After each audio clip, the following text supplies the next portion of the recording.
quelqu'un alla creuser la terre et cacha l'argent de son maître. Longtemps après, le maître de ses serviteurs revint et leur demanda des comptes. Celui qui avait reçu 5 talents s'approcha, présenta 5 autres talents et dit, « Seigneur, tu m'as confié 5 talents. Voilà, j'en ai gagné 5 autres. » Son maître lui déclara, « Très bien, serviteur bon et fidèle. Tu as été fidèle pour peu de choses, je t'en confierai beaucoup. Entre dans la joie de ton Seigneur. » Celui qui avait reçu 2 talents s'approcha aussi et dit, « Seigneur, tu m'as confié 2 talents. Voilà, j'en ai gagné 2 autres. » Son maître lui déclara, « Très bien, serviteur bon et fidèle. Tu as été fidèle pour peu de choses, je t'en confierai beaucoup. Entre dans la joie de ton Seigneur. » Celui qui avait reçu un seul talent s'approcha aussi et dit, « Seigneur, je savais que tu es un homme dur. Tu moissonnes là où tu n'as pas semé. Tu ramasses là où tu n'as pas répandu le grain.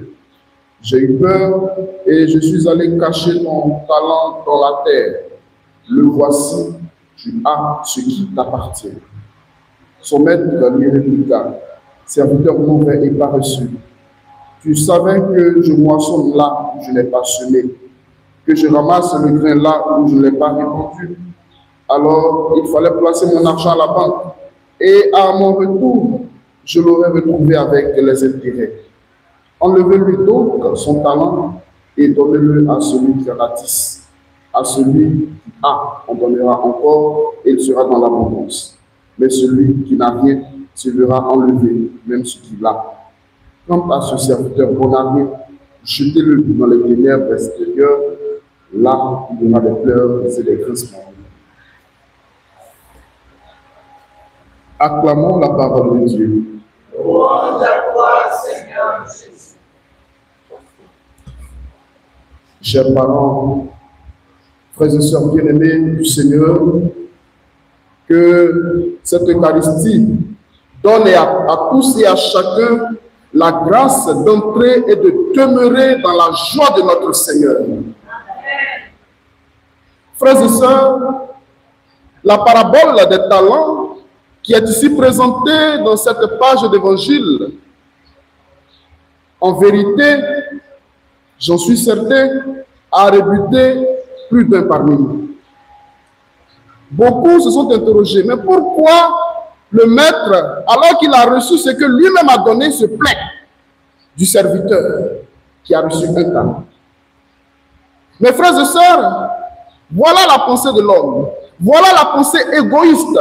Voilà celui-là qui réfléchit en se retournant sur lui-même. Fournir très peu d'efforts, ne pas vouloir donner, ne pas vouloir s'ouvrir à l'autre. La première chose à laquelle il faut penser, le talent est fait pour être fructifié.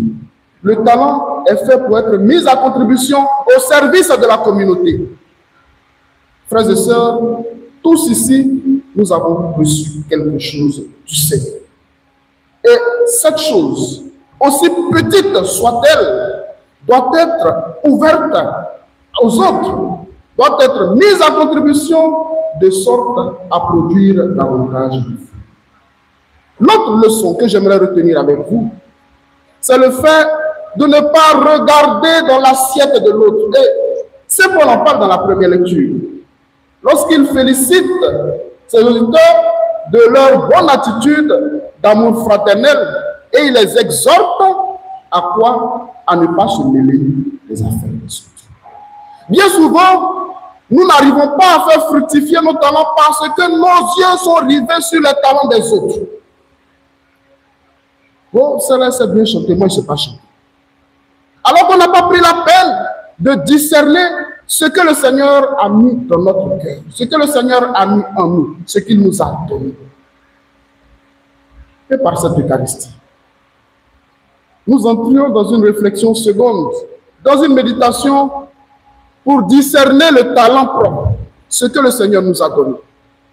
Et que nous ayons la force, le courage de le faire fructifier en le mettant au service des uns et des autres. Que Dieu nous bénisse. Amen.